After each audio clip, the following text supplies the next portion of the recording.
কিভাবে দুর্ঘটনাটি ঘটলো একটু দেখেন। এই যে ঠিক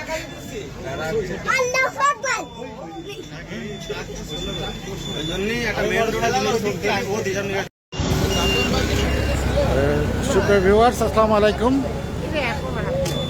কুষ্টিয়া মেহেরপুর সড়কের মিরপুর পৌরসভার তালতলা নামক স্থানে ভয়াবহ সড়ক দুর্ঘটনা, অর্থাৎ গরু বোঝাই ট্রাক, ভ্যান এবং মোটরসাইকেলের ত্রিমুখী সংঘর্ষের ঘটনায়।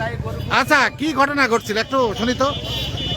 এখান থেকে ভ্যান উঠছে, এদিক থেকে মোটরসাইকেল আসছে, এদিক থেকে ট্রাক আসছে, হ্যাঁ সব দাঁড়াচ্ছে, এইরকম সংঘর্ষ হয়।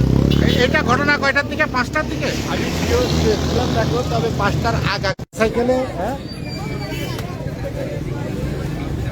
এবং কিভাবে অ্যাক্সিডেন্টের ঘটনাটি ঘটেছে সেটি কিন্তু এখানে সিসি ক্যামেরা কিন্তু দেখা যাচ্ছে। আমি একটু দেখাচ্ছি সেই সিসি ক্যামেরায় কিভাবে সেই দুর্ঘটনাটি ঘটেছিল, আমি একটু দেখি।